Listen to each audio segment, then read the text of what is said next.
हीर भाई, मुझे तो हर साल तुम्हारे जन्मदिन का इंतजार रहता है। क्यों? पीने को मिलता है?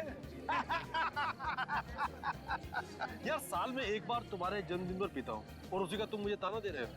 यार तुम तो बुरा मान गए। मैंने तो मजाक किया था। अच्छा मेरा बर्थडे गिफ्ट कहाँ है? जल्दी निकालो। ये लो तुम्हारा गिफ्ट। Thank you. अरे वीर भाई, तुम्हारे बिजनेस पार्टनर याचन नहीं दिखाई दे रहे, कहाँ पर है? यहाँ पे ही होंगे। वो है अपने परिवार के साथ। जाओ मिल लो।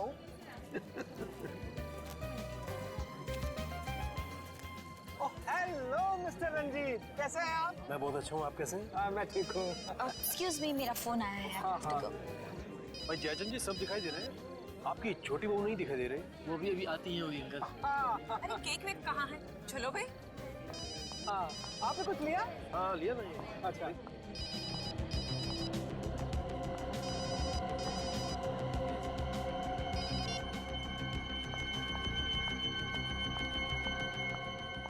तुम ऐसा कैसे कह सकते हो? मेरी अभी बॉस से बात कराओ।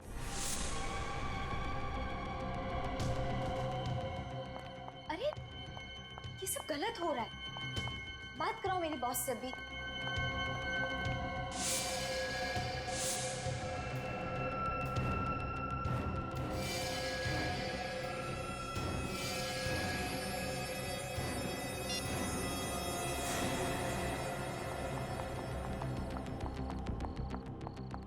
अरे माया, ये क्या हुआ? किसको क्या हुआ अंकल? अरे मैं किसी की बात नहीं कर रहा हूँ, मैं तुम्हारे चेहरे की बात कर रहा हूँ। ये तो बस। अरे कुछ नहीं भाई साहब, माया बाथरूम में गिर गई थी, ऐसे ही जरा हल्की सी चोट आई है। हाँ, अरे भाई घर गृहस्थी में तो सब चलता रहता है। अब छोड़ो ना, आओ केक काटते हैं। कम कम चलो चलो। मैंने मॉम डैड से बात कर ली है, विल वाली जमीन देने के लिए तैयार है। कब देंगे? जब तुम ऊपर पहुंच जाओगी तब? जी जी, जून तक दे देंगे। जून तक तो तुम्हारी हड्डियां भी नहीं मिलेंगी उन्हें। आइए आइए आइए, सब आइए आइए। आ जाओ। आइए मैडम, चलिए सर। आगे आ जाओ। Happy birthday to you. Happy birthday to you. Happy birthday to dear मी।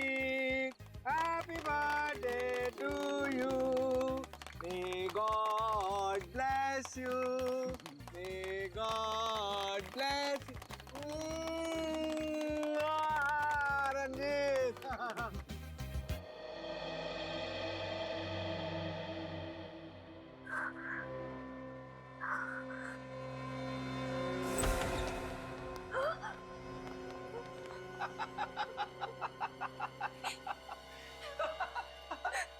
क्या हुआ?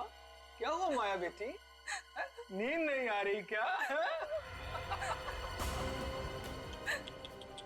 उससे तुम्हारे आंसू नहीं देखे जाते, इसलिए मैं सोचता हूँ कि तुम्हारे इस रोज रोज के रोने धोने के झंझट से हमेशा हमेशा के लिए मुक्ति दे दूंगा। प्लीज मुझे मत मारिए, आपको पैसे ला दूंगी, ला दूं पैसे। अरे मगर जून तक इंतजार कौन करेगा? हाँ, मैं फिर से कोशिश करूंगी, मैं मॉम डैड को बोलूंगी, वो जून से पहले पैसे ला देंगे। नहीं, अब तक तो तू मना नहीं पाई, अब क्या मनाएगी? चल चल आप क्या क्या हाथ छोड़ती हैं? कोई फायदा नहीं अब, झगड़ जाएगी तू।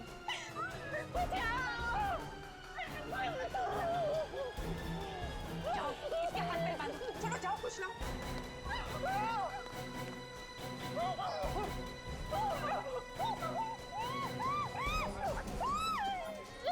कस के मार। खड़ी रहे चुपचाप। अरे जल्दी कर।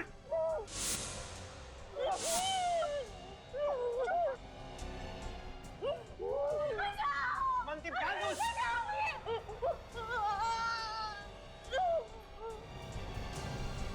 सुना दमयंती, इसे यहाँ नहीं मारेंगे। ऐसा करो, इसे जल्दी से गाड़ी में डालो, जल्दी। रुक जाओ, रुक जाओ, रुक जाओ। ये क्या करे तुम लोग? मुंह बंद रख अपना। नहीं, ये सब गलत है। मैं कहीं नहीं लेके जाने दूंगी इसे। अरे चलो हटो सामने से, चलो चलो, इसे यही बंद रहने दो, इसे तो हम आके बाद में निपटेंगे। चलो चलो, बचाओ बचाओ, कोई तो बचाओ इसे, कोई तो बचाओ, खोलो दरवाजा, खोलो, कोई तो बचाओ, बचाओ इसे, खोलो।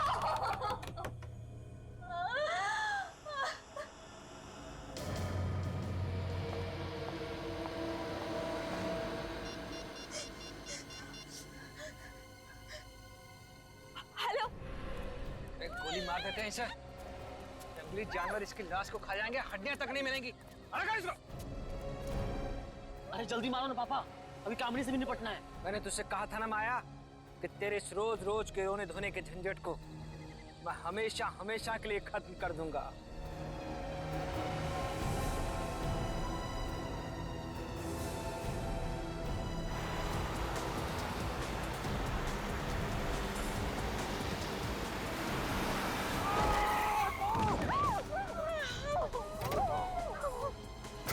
अरे मुझे छोड़ो, उसे पकड़ो, नहीं तो सब के सब मारे जाएंगे। चलो।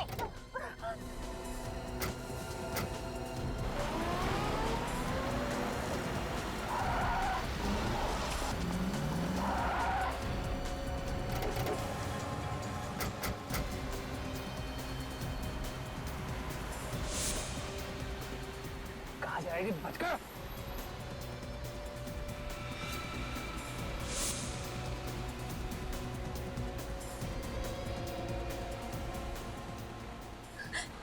दीदी, दीदी आज मेरी मौत होके रहेगी। हिम्मत रखो, मैं हूं ना तुम्हारे साथ। जल्दी चलाओ ना। ठोक दो पापा, जल्दी करो पापा। एक और मुझे मौका मिलने दो। कामिनी को भी मार दिया होता उसी वक्त तो आज ये नौबत ही नहीं आती।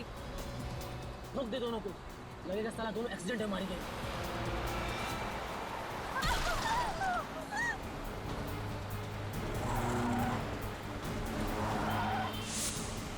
पापा जल्दी करो। प्लीज जल्दी पकड़ो।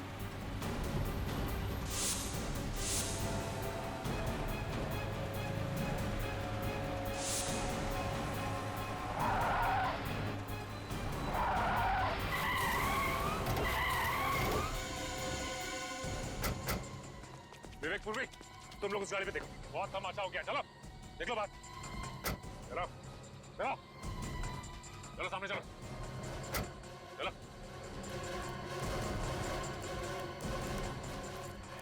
सर, इन्होंने हमें मारने की कोशिश की है। दोनों कौन? ये माया और मैं कामिनी, मैंने ही आप लोगों को फोन किया था। और ये हमारे सास ससुर है, वो माया का पति है और वो मेरा पति। ये सब लोग मिलकर हम लोगों को दहेज के लिए मारना चाह रहे थे। ओह, तो ये बात है। हम इन्हें जल्दी से हॉस्पिटल ले चलते हैं। हाँ विवेक, ले जाओ। मैं ठीक हूँ, मुझे सिर्फ हल्की सी ही खरोच आई है। ठीक है, आप चलिए हमारे साथ। पूर्वी चलिए। आइए आप लोग, चलिए। और जेल में बैठ के अब दहेज का हिसाब किताब कीजिएगा। चलिए चलिए, बैठिए। डॉक्टर साहब, अब माया की तबीयत कैसी है? घबराने की बात नहीं है, गोली शरीर को छूते हुए निकल गई है। अभी बेहोश हैं, बहुत जल्दी होश आ जाएगा। फिर भी डॉक्टर साहब, कितना वक्त लगेगा उसे ठीक होने में? अब कम से कम 1 हफ्ता तो लगेगा ही। कम से कम 1 हफ्ता लगेगा। सचिन, तुम और पूर्वी यहीं पर रुको। डॉक्टर साहब, एक बात बताइए, गोली के अलावा और भी कोई घाव या कोई निशान है माया के शरीर पर? नहीं, घाव तो नहीं, मगर मारने पीटने के निशान हैं शरीर पर। अच्छा, मारने पीटने के लिए? जी। जिंदगी नरक बना दिया मेरी बेटी का उन लोगों ने सर। इतना दहेज दिया फिर भी मारते थे। वो दहेज के लिए माया को मारते थे, तुम्हें पता था? जी। तो फिर तुम पुलिस में क्यों नहीं गए? उन लोगों ने धमकी दी थी कि अगर पुलिस में कंप्लेंट किया तो लोग मेरी बेटी की जान ले लेंगे। अरे कोई मजाक है क्या? बेटी की जान ले लेंगे? तुम चुप बैठे इसलिए उस पर वो जुर्म ढाते रहे।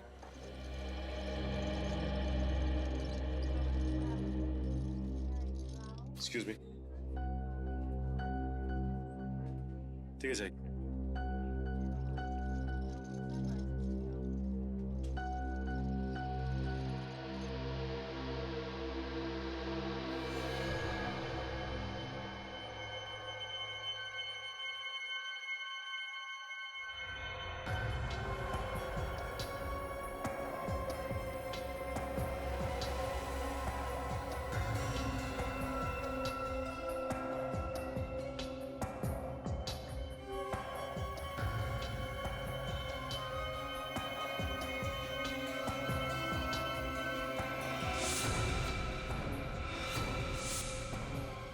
स्पोर्ट शूज पहने थे।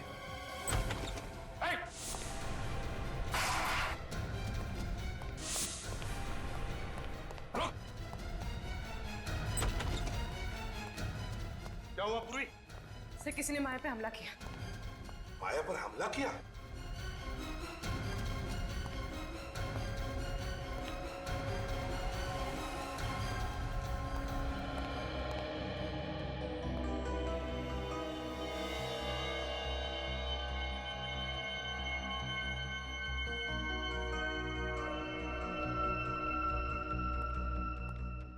सर निकल गया। सचिन, लगता है हमला करने वाला कोई लड़की थी।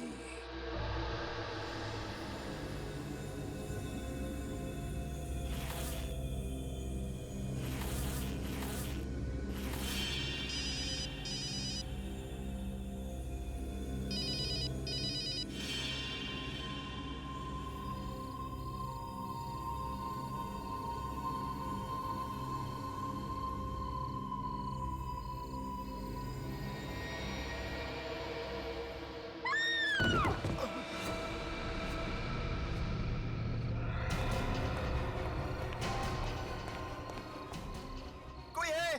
देखो लड़की गिर गई, ऊपर से लड़की गिर गई।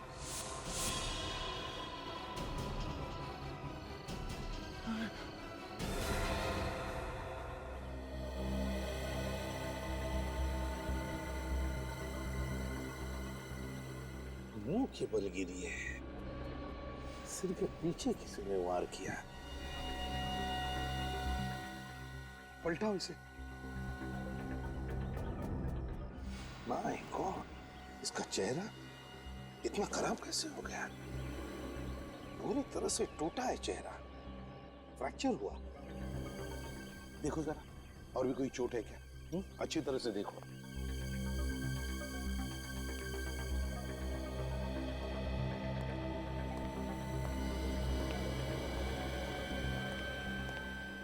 ये कामिनी कौन से फ्लोर पे रहती है? 13th फ्लोर पर रहती थी, 13वें माले पर सर। जी, किसी ने देखा ये सब हुआ कैसे? हाँ? किसी को कुछ मालूम है? सर ये तो नहीं मालूम, लेकिन जब इस वॉचमैन ने शोर मचाया ना, तब पता चला हमको। तुम चिल्लाए तो तुमने देखा इसे गिरते हुए? नहीं सर, मैंने भी गिरते हुए नहीं देखा। मैंने तो सिर्फ चीख सुनी थी। यहाँ पे देखा तो ये गिरी पड़ी थी। कामिनी को गिरने से पहले आखिरी बार कब देखा था तुमने? साहब मैंने नहीं देखा, लेकिन इन्होंने देखा होगा। ये उनकी नौकरानी है। अच्छा, क्या नाम है तुम्हारा?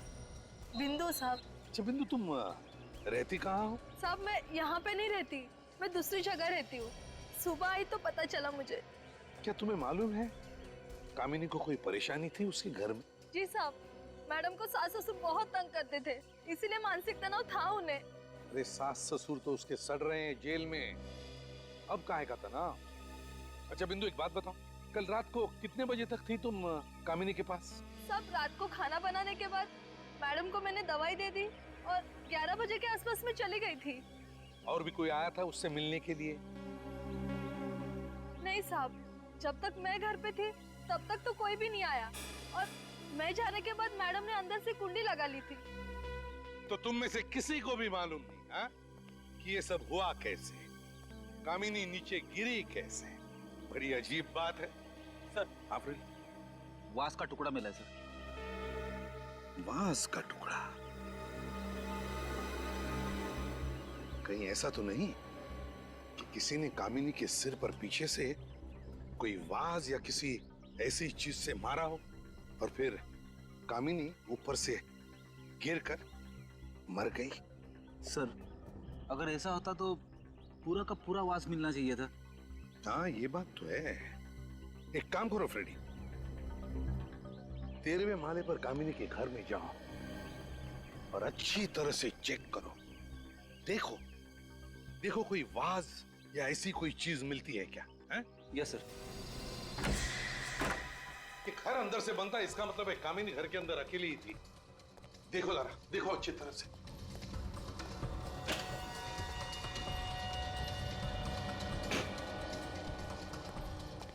ये क्या है? तो सामान पैक करके रखा हुआ है, शायद कहीं जाने की तैयारी थी। हाँ, लग तो ऐसा ही रहा है। कहाँ जाने वाली थी कामिनी? नहीं साहब, मुझे तो कुछ बोला नहीं मैडम ने, और ये बैग भी मेरे सामने नहीं पैक की है उन्होंने। सर, अगर कामिनी बाहर जाने वाली थी तो उसने आत्महत्या यहाँ पे क्यों की? बाहर भी कर सकती थी। वही तो फ्रेडी, वही तो। ये कोई आत्महत्या नहीं है, कुछ और ही चक्कर है। इस बैग को तुम अच्छी तरह से चेक करो, देखो कुछ मिलता है क्या? हैं? Yes sir.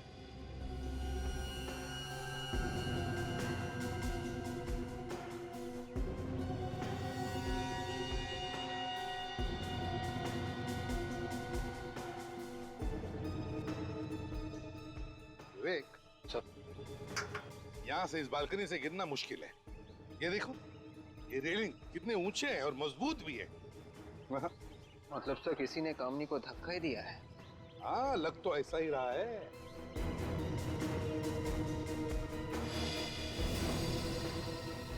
ये क्या है विवेक? जरा हटो।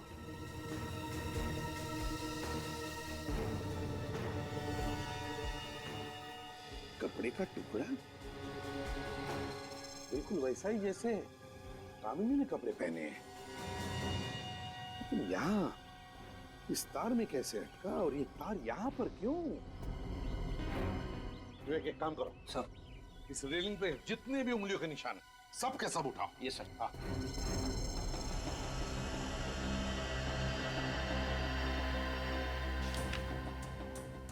फ्रेडी, फाइल मिली बैग में से। बच्चे का बर्थ सर्टिफिकेट, तारीख है 5 नवंबर 2005 और माँ का नाम सुखी। सुखी? बिंदु, ये सुखी कौन है, जानती हो तुम? नहीं साहब, मुझे नहीं पता। नहीं पता? कामिनी ये बर्थ सर्टिफिकेट लेकर कहाँ जा रही थी? क्या इस बर्थ सर्टिफिकेट का कामिनी के खून के साथ कोई कनेक्शन है? पता लगाना पड़ेगा। दया, ये कामिनी बिल्डिंग के 13th फ्लोर पे रहती है, तो रात के 2 बजे उसका घर के बालकनी में आना और फिर वहां से नीचे गिरना, ये कोई इत्तेफाक नहीं है दया। हाँ सर, वो तो दवाई खा के सो गई थी। सर, हो सकता है किसी ने सोती हुई को उठा के नीचे फेंक दिया हो। अगर घर के अंदर कोई पहले से छुपा हुआ होता तो ऐसा काम हो सकता था, क्योंकि घर का दरवाजा अंदर से बंद था। वैसे भी आत्महत्या तो नहीं लग रही है। सर, बंद घर में हुआ है, पता लगाना बहुत ही मुश्किल है सर। एक रास्ता है निखिल, एक रास्ता है। वो बर्थ सर्टिफिकेट और सुखी, इन दोनों के बारे में पता चल गया ना, तो हम अंदाजा लगा सकते हैं। सर, सुखी के बारे में शायद ये माया कुछ जानती होगी। तो फिर दया, पूछो इस माया से कि ये सुखी है कौन, और सारे बस स्टेशन, रेलवे स्टेशन और एयरपोर्ट के बुकिंग ऑफिस में जाकर पता लगाओ कि ये कामिनी जा कहां रही थी। जो काम तुमने किया है ना माया, वो हर औरत को करना चाहिए। दहेज लेने वाले सभी आदमी को जेल में होना चाहिए। इस बधाई की हकदार कामिनी दीदी है, उन्होंने मेरी जान बचाई थी। अफसोस की बात है कि कामिनी अब इस दुनिया में नहीं रही। बिल्डिंग से गिरकर उसकी मौत हो गई। क्या? कैसे गिरी वो? देखिए, ये सब तो जांच पूरी होने के बाद ही पता चलेगा। मैं एक बात बताओ, क्या तुम किसी सुखी नाम की लड़की को जानती हो? जी नहीं। इस ईयररिंग को देखो, बताओ तुम पहचानती हो इस ईयररिंग को? किसकी है ये? ये तो बिंदु की है। बिंदु की? ये उनकी नौकरानी है। ये बिंदु तो कामिनी की नौकरानी है। बिंदु ने ही तुम पर हमला किया है माया, और इस बिंदु ने ही कामिनी को भी मारा है। उठाओ इस बिंदु को। सर, ऐसा लगता है कि कामिनी के सर के पीछे जो चोट लगी थी वो गिरने से नहीं लगी है सर। हाँ दया, उसके सिर पर किसी ने मारा और खून किया है। हाँ सर। सर, ये सफेद पाउडर भी था चोट में। सारुखी ने बताया किस चीज का पाउडर है? सर, सिरामिक के वास से सर पे मारा गया है, उसी का पाउडर है ये। हाँ, वहां पर हमें एक वास का छोटा सा टुकड़ा मिला था।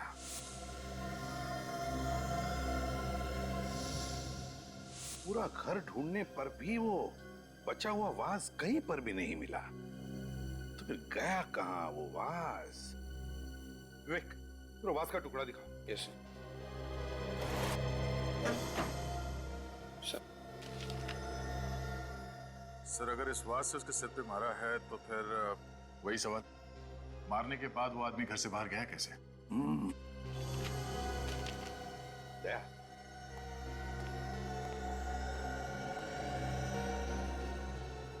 इस फोटो को गौर से देखो। इस फोटो में कामिनी के सिर पे जो घाव है वो यहाँ है, बिल्कुल पीछे, बीचों बीच है। मतलब सर, कामिनी ने बालकनी में आने के बाद जैसे ही नीचे देखा तो किसी ने ऊपर से, मतलब छत से नीचे वाज फेंक के मारा। Exactly. वाज कामिनी के सिर पे लगा और उसकी वजह से कामिनी नीचे गिर गई और उसकी मौत हो गई। मगर सर कुछ तो हुआ होगा कि कामनी को रात के 2 बजे बालकनी में आना पड़ा।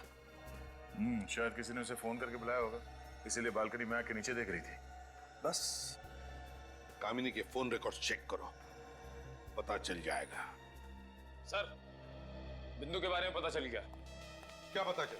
बरताली मार्केट में रहती है और घर पे मिली नहीं सर, कल से लापता है। बिंदु घर से कल से ही गायब है, तो इसका मतलब है उसका कामिनी के खून से कोई ना कोई संबंध जरूर है, कोई ना कोई संबंध जरूर है। सर, ये कामनी के रिजर्वेशन की कॉपी है। वो ट्रेन से भूगोलपुर जा रही थी। भूगोलपुर जा रही थी? कामिनी भूगोलपुर किस लिए जा रही थी? किस लिए? इस कामिनी के बिल्डिंग के वॉचमैन और सेक्रेटरी से बात करनी पड़ेगी।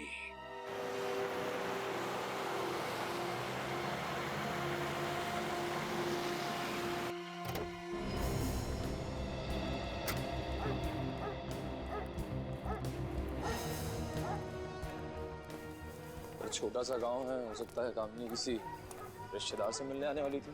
क्यों? उसका घर नहीं हो सकता यहाँ पे? हाँ सर, ये भी हो सकता है। कोई पहचान ले?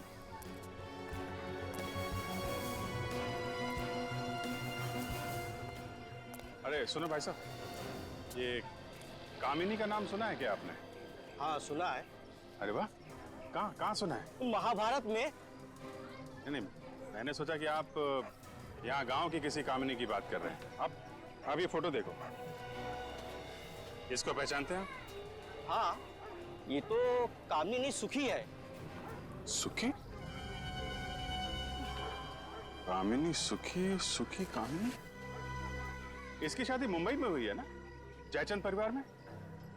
सुखी तो हमारे यहाँ के बड़े जमींदार साहब की बहू है। हम उनसे मिल सकते हैं? उनका घर दिखाएंगे? अब कहाँ मिलेंगे, तो गांव छोड़ के चले गए। क्यों? अरे 2 साल पहले उनकी छोटी बहू ने नाक कटवा दी थी। क्या क्या किया उसने? अरे भाग गई, और क्या। अच्छा, जमींदार साहब के परिवार में कोई है क्या जिनसे हम लोग बात कर सकें?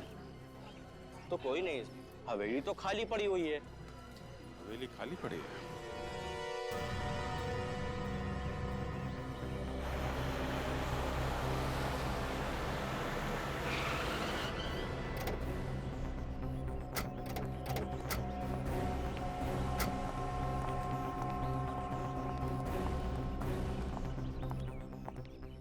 तुम्हें मालूम है ना क्या हुआ यहाँ पर कल रात को? साहब, मैं तो सारी रात जगा हुआ था। तो फिर कोई टेरेस पर चढ़ के कैसे गया? साहब, मुझसे पूछे बिना टेरेस पे कोई जा ही नहीं सकता है। तो फिर कामिनी का खून कैसे हुआ? कैसे हुआ कामिनी का खून? सच सच बता दे तीरू, किसी को तुमने चाबी दी थी क्या? नहीं साहब, माँ कसम, मैंने चाबी किसी को नहीं दी। मैंने तो प्लम्बर को भी मना कर दिया था। प्लम्बर? प्लम्बर कहाँ से आया? किसने बुलाया था उसे? कितने बजे आया था वो? वो रात के करीब 1:30 बजे के आसपास आया था। किस काम के लिए आया था वो? सेक्रेटरी साहब ने उसे बनाने के लिए बुलाया है। अरे मेरा कोई दिमाग खराब हो गया है जो मैं रात को प्लम्बर को बुलाऊंगा? पानी की पाइप तो ठीक है। मैंने भी उसे ये बोला कि सुबह में आना, तो वो चला गया था और मैं भी फिर राउंड मारने चला गया। उस वक्त टेरेस की चाबी वो कहाँ थी? चाबी तो टेबल पड़ी हुई थी सर, और मैं तो उसे टांग देता था। तो इसका मतलब है वो आदमी, वो प्लम्बर टेरेस पर गया था। तुमने देखा है उसे पहले कभी? नहीं साहब, मैंने उसे पहले कभी नहीं देखा। याद करके बताओ, दिखता कैसा था वो? हैं? कैसे दिखता था? कोई खास बात उसकी बताओ। हाँ साहब, याद आया। उसके हाथों में कुछ लगा हुआ था। क्या लगा हुआ था? उसके हाथों और नाखूनों में पेंट था और मिट्टी जैसी कुछ अजीब चीज लगा हुआ था। हाथ और नाखूनों में पेंट और मिट्टी, पेंट और मिट्टी,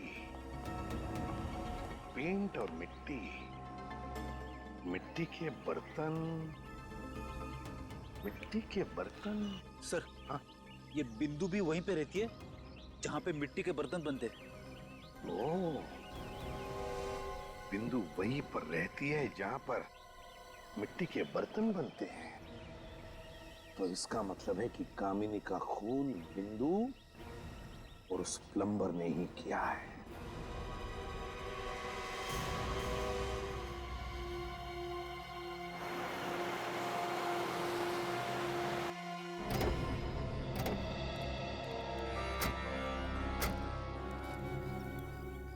सर, यही वो हवेली है। धन्यवाद आपका। फिर ये सुखी यहाँ पे नाम बदल के क्यों रह रही थी? हो सकता है जयचंद के परिवार में उसने दूसरी शादी की हो, इसलिए उसने अपना नाम कामिनी रख लिया। घर को अच्छी तरीके से चेक करो, देखो कोई काम की चीज मिलती है क्या।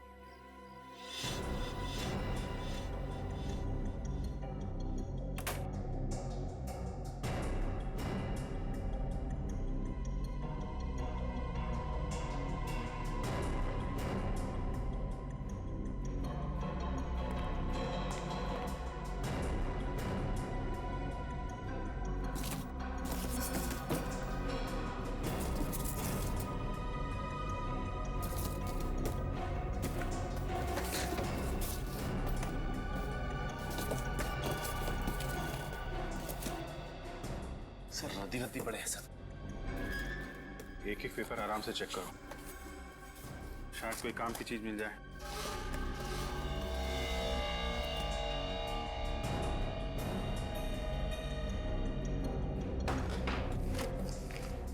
ये देखिए, इन फोटोज में ये बिंदु भी है दुल्हन के जोड़े में।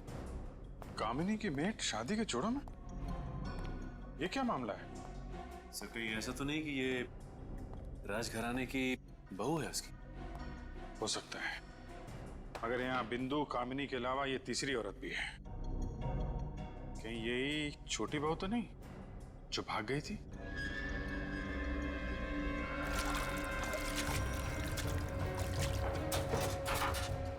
सर, निकल। सर ये देखिए, कंकाल, औरत का कंकाल है। ये कहने तो बिल्कुल वैसे है जैसे इस औरत ने पहने हुए हैं। ये देखो,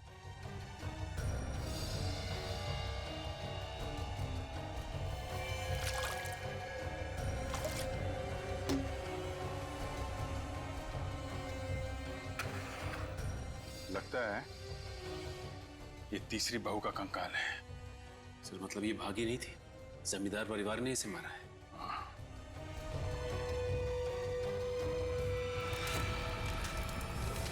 सर धुआं चारों तरफ, आग लगी लगता है।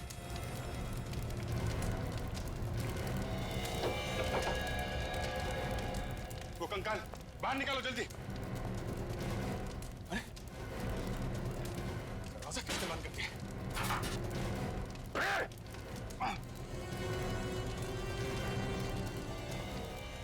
कौन उधर?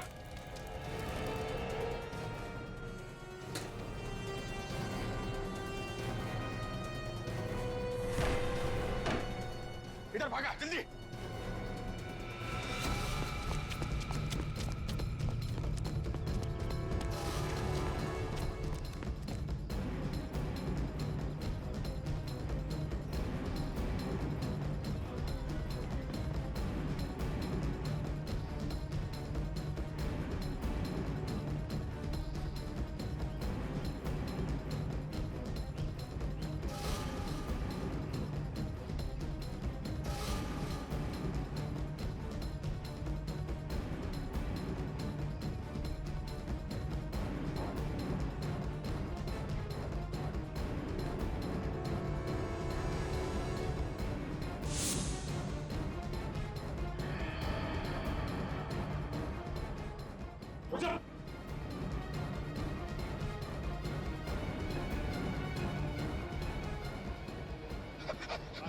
रख नहीं तो गोली मार दूंगा।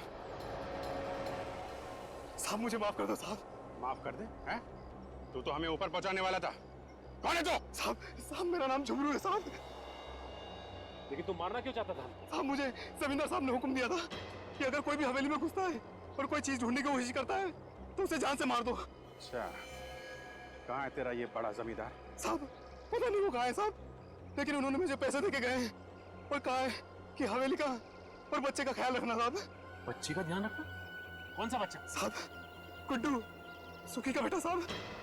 सुखी का बेटा? तुम्हारे पास है वो? हाँ साहब। चलो दिखाओ, लेके चलो इसे। सचिन, पुलिस स्टेशन से पता करो छोटी बहू के गायब होने की कोई एफआईआर लिखवाई गई है क्या, और उसके मायके वालों को इन्फॉर्म करो। आइए बैठिए।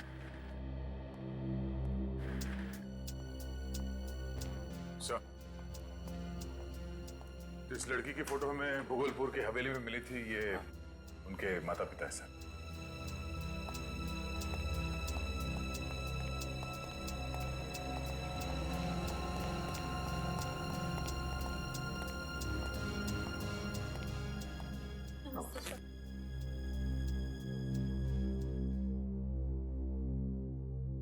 देखिए इन गहनों को, बताइए क्या ये गहने आपकी बेटी के हैं?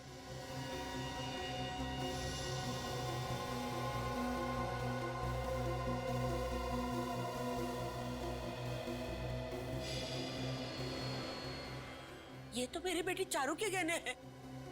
आपको कहां से मिले?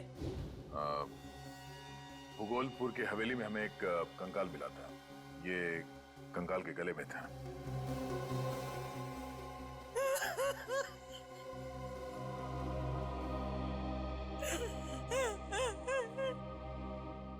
मुझे मालूम था मेरी बेटी भाग नहीं सकती। ये उन पेड़ियों का काम है, उन्होंने उसे मार डाला, उसका खून किया। किन लोगों की बात कर रही हैं आप? चारू के सास ससुर, उन्होंने ही हमारी बेटी को मारा और फिर घर छोड़कर भाग गए।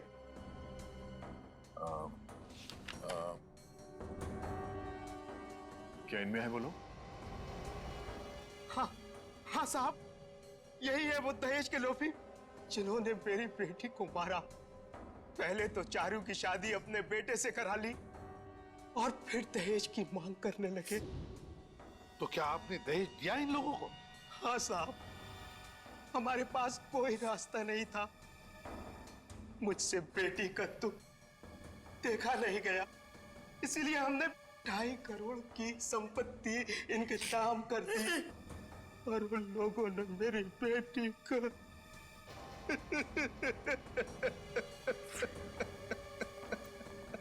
सर ये तो वैसे ही मामला जैसे जयचंद ने माया के साथ किया। हाँ दया, बहुत बड़ा गैंग है ये। लोगों को उनकी बेटियों की शादी की लालच दिखाकर दहेज के नाम पर धन ऐंठते हैं ये लोग। सर, हाँ सर, जिस रात कामनी का खून हुआ था उस वक्त की कॉल डिटेल्स।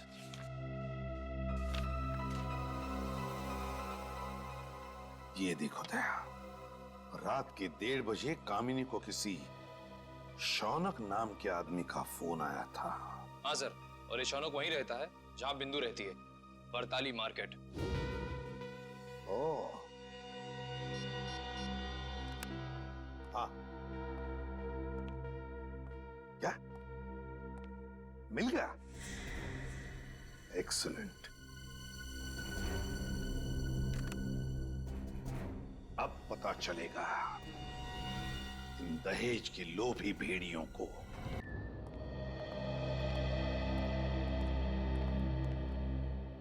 गुड्डू,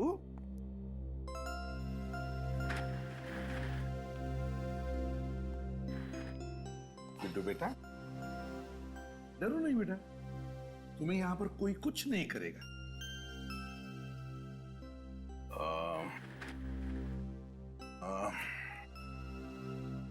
बेटा हमसे दोस्ती करोगे? बोलो बेटा, दोस्ती करोगे हमसे? बहुत अच्छी अच्छी जगह घुमाने ले जाएंगे तुम्हें और बहुत सारे चॉकलेट्स भी खिलाएंगे। सच? चॉकलेट चॉकलेट तो है मेरे पास। गुड्डू, हम तुम्हें कुछ सवाल पूछेंगे, जवाब दोगे? तो बताओ गुड्डू, तुम्हारे डैडी का नाम क्या है? अंकल, मैंने कभी डैडी को देखा ही नहीं। डैडी को देखा नहीं तुमने कभी? तो अपने मम्मी से पूछा कि नहीं कि कहाँ है मेरे डैडी? पूछा था, मम्मी कह रही थी कि बहुत दूर चले गए, कभी वापस नहीं आएंगे।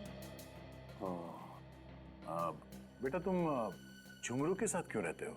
अपनी मम्मी के साथ क्यों नहीं रहते? मम्मी ने छोड़ रखा था जुमरू अंकल के पास, वही मेरी देखभाल करते थे। मम्मी तो कभी कभी आती थी मिलने।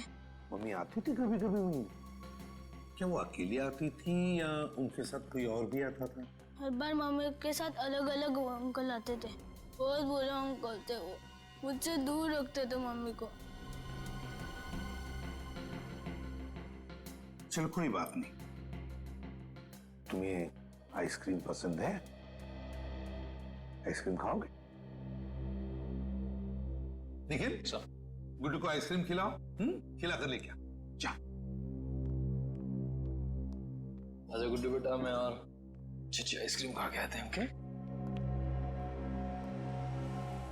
अंकल। हाँ बेटा। फिर मुझे मम्मी के पास ले चलोगे?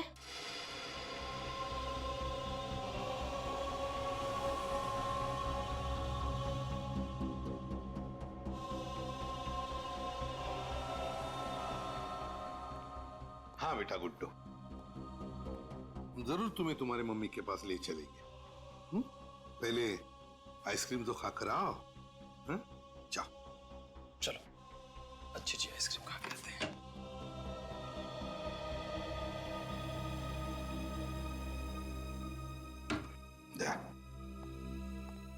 इस गुड्डू की माँ कामिनी जरूर उस गैंग में शामिल थी।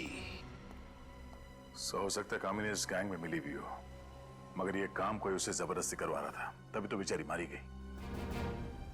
जयचंद और उसके परिवार वालों से पता लगाओ और कौन कौन लोग शामिल है इन कमीनों के साथ। और फिर ये बिंदु छुपी कहां है पता लगाओ।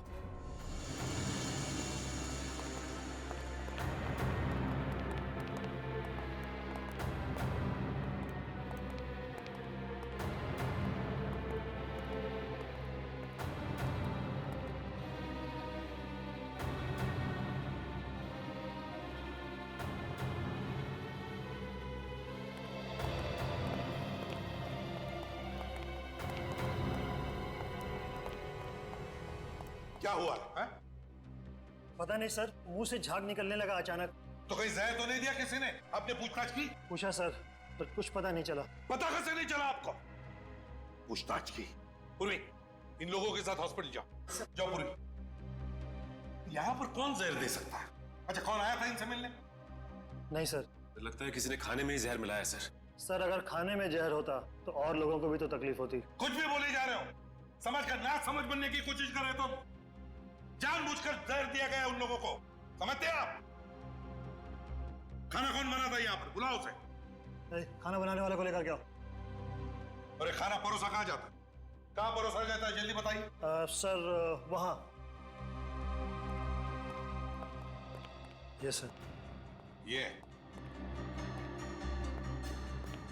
इसमें चावल है, दाल,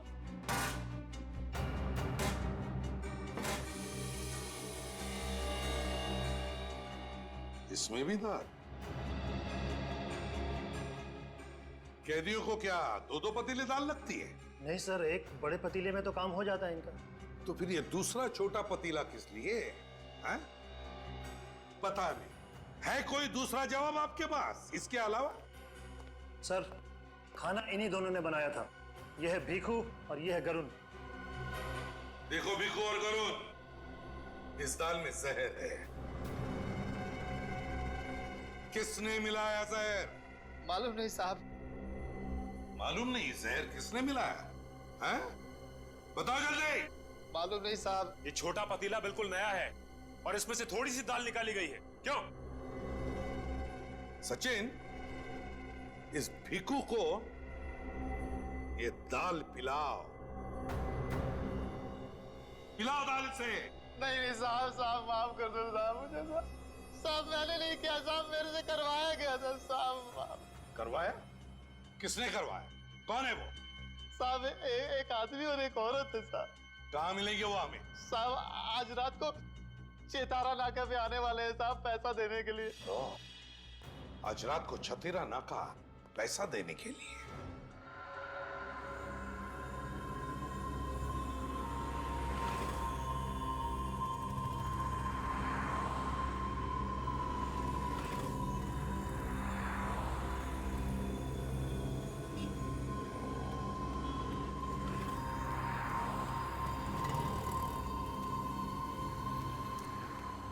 गुड जॉब भिखू, बहुत अच्छा काम किया। सांप भी मर गया और लाठी भी नहीं टूटी। अरे अरे, पैसे तो मैं घर ही भूल गई। कोई बात नहीं, पैसे के अलावा और बहुत कुछ लेकर आए हैं हम तुम्हारे लिए। सॉरी भिखू, कहा सुना सब माफ कर देना। बहुत अच्छा काम किया तुमने। ऊपर मिलेंगे ना तो पाई पाई का हिसाब करेंगे। ऊपर का हिसाब तो ऊपर होगा, पहले यहाँ का हिसाब तो कर लें।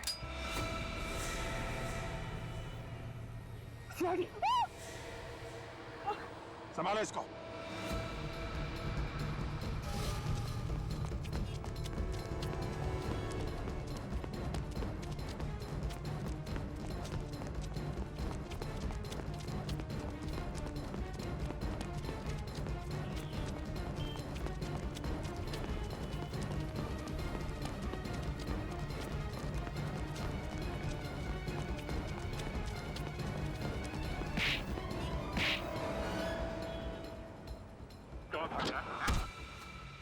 पे जाना चाहता है ना तो बता, कामिनी को क्यों मारा?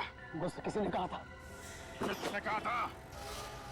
हाँ, टिकट रेडी है? हाँ मैं आ रहा हूँ एयरपोर्ट, आधे घंटे में पहुंच जाऊंगा। तुम एक काम करो, तुम गेट पे ही मेरा इंतजार करो, मैं वहां पे ही तुम्हें मिलूंगा। तीनों? Yes sir. सारा सामान पैक है? जी सर।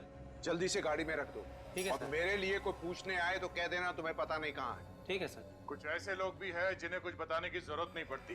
कौन है बे? सॉरी मिस्टर मीर, बिना बताए आना पड़ा। कोई बात नहीं, अब आ ही गए हो, वो आगे मत आना, मैं गोली मार दूंगा।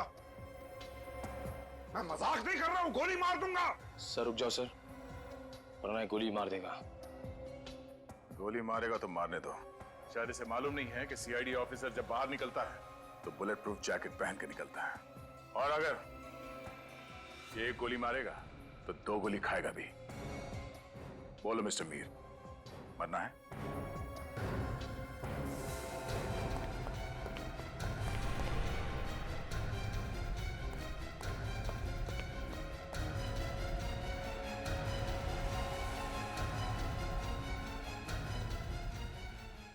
मिस्टर मीर, रास्ता उस तरफ है, चले। मुझे छोड़ दीजिए सर, मुझे माफ कर दीजिए। सीआईडी को गन दिखाएगा तू? सीआईडी को?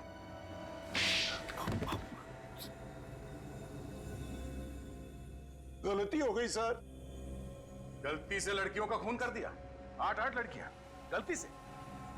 पहले शादी फिर खून? कैसे?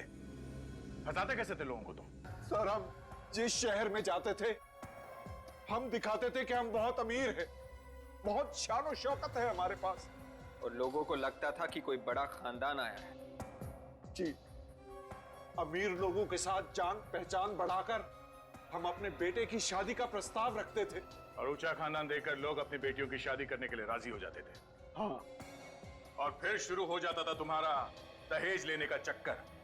लड़की को तब तक तंग करते थे जब तक वो अपने माँ बाप की सारी जायदाद तुम्हारे कदमों पे लाके नहीं डाल देती थी। जी। जैसे ही जायदाद मिली, लड़की का खून, है ना? जी। और फिर हम दूसरे शहर में चले जाते थे किसी और की तलाश में। इन सारे कामों में कामिनी भी तुम्हारे साथ मिली हुई थी ना? जी। तो फिर उसे क्यों मारा? वो लड़कियों को मारना नहीं चाहती थी। उसने जयचंद और बाकी लोगों को फंसा दिया था। विवेक, इन्हें अंदर भेजने का इंतजाम करो। केस चलेगा। फांसी का ऑर्डर आने तक ये वहीं रहेंगे। कामिनी ने वाकई बहुत बहादुरी और वीरता का काम किया है। हाँ दया, बिल्कुल। अफसोस सिर्फ इस बात का है कि बेचारी को अपनी जान गंवानी पड़ी। उसे मालूम था सर, इन लोगों के खिलाफ जाना मतलब मौत को दावत देना है। फिर भी उसने ये लड़ाई लड़ी। सर कामनी तो इस दुनिया में रही नहीं, मगर उसके बेटे गुड्डू का क्या होगा? बेचारा तो अनाथ हो गया। कामिनी का भाई उसकी देखभाल करने वाला है। और सर ये माया किसी एनजीओ से जुड़ गई है जो इस तरह की शादीशुदा लड़कियों के लिए काम करती है। बहुत अच्छा काम कर रही है वो। और वैसे भी दया, कामिनी की मौत भी बेकार नहीं जाएगी। उसकी इस मौत की वजह से समाज की सोच में कोई ना कोई परिवर्तन तो जरूर आएगा। दहेज मांगना और दहेज लेना पाप ही नहीं, गुनाह भी है। इसलिए इस बुराई से दूर रहिए। बंद कीजिए दहेज मांगना और दहेज लेना।